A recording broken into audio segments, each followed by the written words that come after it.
तो संसद का बजट सत्र चल रहा है दूसरा दिन और प्रधानमंत्री नरेंद्र मोदी प्रधानमंत्री नरेंद्र मोदी मीडिया को ब्रीफ करेंगे। मीडिया ब्रीफिंग होगी और वो महत्वपूर्ण जानकारी है।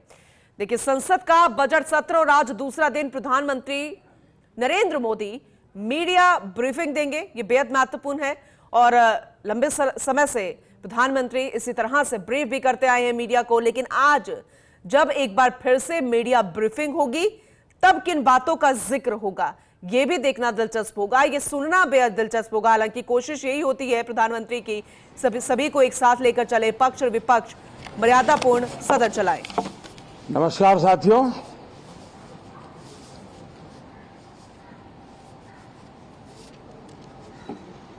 कल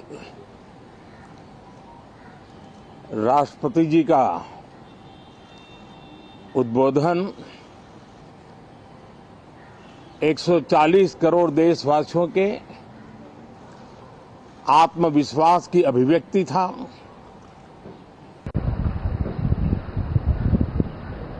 एक 140 करोड़ देशवासियों के पुरुषार्थ का लेखा जोखा था और 140 करोड़ देशवासी और उसमें भी ज्यादातर युवा उनके एस्पिरेशंस को रेखांकित करने का बहुत ही सटीक उद्बोधन सभी सांसदों के लिए कई मार्गदर्शक बातें भी कल आदरणीय राष्ट्रपति जी ने सदन में सबके सामने रखी है। सत्र के प्रारंभ में ही और 2026 के प्रारंभ में ही आदरणीय राष्ट्रपति जी ने सांसदों से जो अपेक्षाएं व्यक्त की हैं, उन्होंने बहुत ही सरल शब्दों में राष्ट्र के मुखिया के रूप में जो भावनाएं व्यक्त की हैं, मुझे पूरा विश्वास है कि सभी माननीय सांसदों ने उसको गंभीरता से लिया ही होगा और ये सत्र अपने आप में बहुत ही महत्वपूर्ण सत्र होता है। ये बजट सत्र है। 21वीं सदी का एक चौथाई हिस्सा बीत चुका है। ये दूसरे चौथाई का प्रारंभ हो रहा है और 2047 विकसित भारत के लक्ष्य को प्राप्त करने के लिए ये महत्वपूर्ण 25 वर्ष का दौर आरंभ हो रहा है और ये दूसरे क्वार्टर का, इस शताब्दी की दूसरे क्वार्टर का ये पहला बजट आ रहा है और वित्त मंत्री निर्मला जी देश की पहली वित्त मंत्री ऐसी है, महिला वित्त मंत्री ऐसी है जो लगातार 9वीं बार देश के संसद में बजट प्रस्तुत करने जा रही है। ये अपने आप में एक गौरव पल के रूप में भारत के संसदीय इतिहास में रजिस्टर हो रहा है। साथियों, इस वर्ष का प्रारंभ बहुत ही पॉजिटिव नोट के साथ शुरू हुआ है। आत्मविश्वास भरा हिंदुस्तान आज विश्व के लिए आशा की किरण भी बना है, आकर्षण का केंद्र भी बना है। इस क्वार्टर के प्रारंभ में ही भारत और यूरोपियन यूनियन का फ्री ट्रेड एग्रीमेंट आने वाली दिशाएं कितनी उज्जवल है, भारत के युवाओं का भविष्य कितना उज्जवल है, उसकी एक झलक है। ये free trade for ambitious Bharat है। ये free trade for aspirational youth है। ये फ्री ट्रेड फॉर आत्मनिर्भर भारत है। और मुझे पक्का विश्वास है, खास करके जो भारत के मैन्युफैक्चरर्स हैं, वे इस अवसर को अपनी क्षमताएं बढ़ाने के लिए करेंगे। और मैं सभी प्रकार के उत्पादकों से यही कहूंगा कि जब भारत यूरोपियन यूनियन के बीच मदर ऑफ ऑल डील्स जिसको कहते हैं, वैसा समझौता हुआ है, तब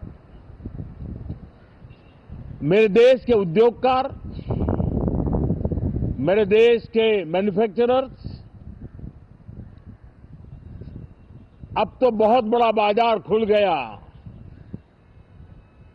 अब बहुत सस्ते में हमारा माल पहुंच जाएगा, इतने भाव से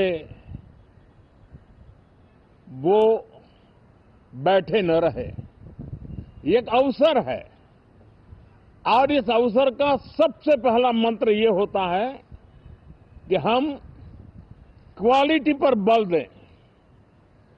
हम अब जब बाजार खुल गया है तो उत्तम से उत्तम क्वालिटी लेकर के बाजार में जाएं।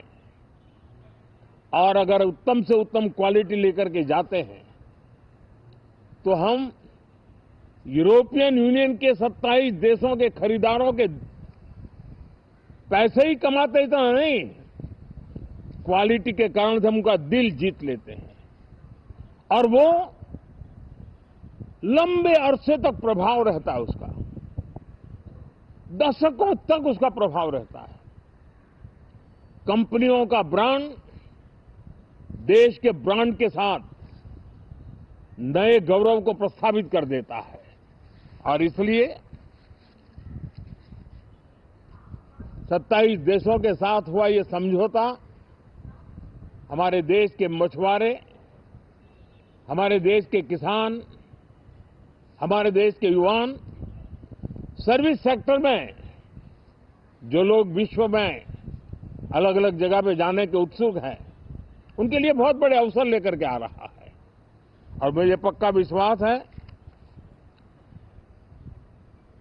एक प्रकार से कॉन्फिडेंट, कॉम्पिटिटिव और प्रोडक्टिव भारत की दिशा में ये बहुत बड़ा कदम है। साथियों, देश का ध्यान बजट की तरफ होना बहुत स्वाभाविक है, लेकिन इस सरकार की ये पहचान रही है रिफॉर्म, परफॉर्म एंड ट्रांसफॉर्म। और अब तो हम रिफॉर्म एक्सप्रेस पर चल पड़े हैं, बहुत तेजी से चल पड़े हैं। और मैं संसद के भी सभी साथियों का आभार व्यक्त करता हूं कि इस रिफॉर्म एक्सप्रेस को गति देने में वे भी अपनी सकारात्मक शक्ति को लगा रहे हैं और उसके कारण रिफॉर्म एक्सप्रेस को भी लगातार गति मिल रही है। देश लॉन्ग टर्म पेंडिंग प्रॉब्लम्स अब उससे निकल करके लॉन्ग टर्म सॉल्यूशंस के मार्ग पर मजबूती के साथ कदम रख रहा है। और जब लॉन्ग टर्म सॉल्यूशंस होते हैं तब प्रेडिक्टेबिलिटी होती है, जो विश्व में एक भरोसा पैदा करती है। हमारे हर निर्णय में राष्ट्र की प्रगति ये हमारा लक्ष्य है, लेकिन हमारे सारे निर्णय ह्यूमन सेंट्रिक है। हमारी भूमिका, हमारी योजनाएं ह्यूमन सेंट्रिक है। हम टेक्नोलॉजी के साथ स्पर्धा भी करेंगे, हम टेक्नोलॉजी को आत्मसात भी करेंगे, हम टेक्नोलॉजी के सामर्थ्य को स्वीकार भी करेंगे, लेकिन उसके साथ साथ हम मानव केंद्रीय व्यवस्था को जरा भी कम नहीं आंकेंगे। हम संवेदनशीलता की महत्व को तो समझते हुए टेक्नोलॉजी की जुगलबंदी के साथ आगे बढ़ने के व्यू के साथ आगे सोचेंगे। जो हमारे टीकाकार रहते हैं साथी, हमारे प्रति पसंद नापसंद का रवैया रहता है और लोकतंत्र में बहुत स्वाभाविक है, लेकिन एक बात हर कोई कहता है कि सरकार ने लास्ट माइल डिलीवरी पर बल दिया है। योजना फाइलों तक नहीं, लाइव तक पहुंचाने का प्रयास रहता है, और यही हमारी जो परंपरा है उसको हम आने वाले दिनों में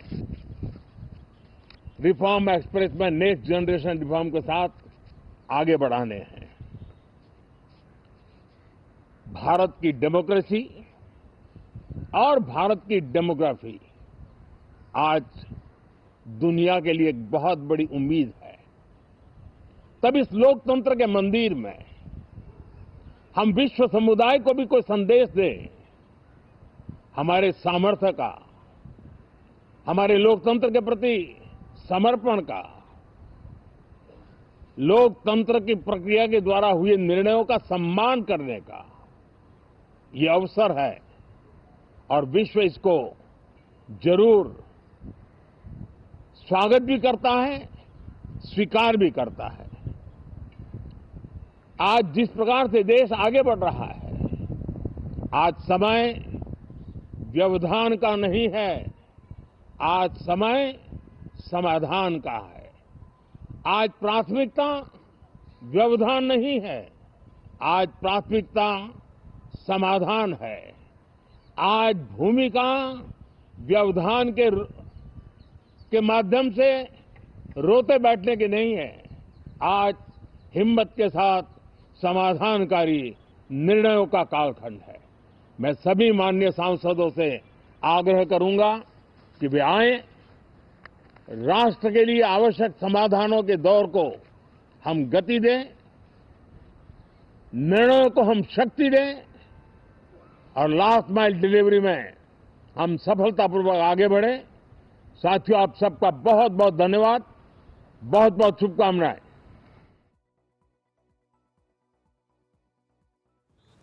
तो संसद के बजट सत्र का आज दूसरा दिन और प्रधानमंत्री नरेंद्र मोदी ने मीडिया को ब्रीफ किया। महत्वपूर्ण बातों का जिक्र एक बार फिर से, और राष्ट्रपति ने राज्यसभा लोकसभा को संबोधित भी किया था, तो उन्हीं बातों का वो जिक्र करते आए और कहा कि उम्मीद है कि सभी सांसदों ने उनकी बातों को, उनकी भावनाओं को, उनकी अभिव्यक्ति को समझा होगा।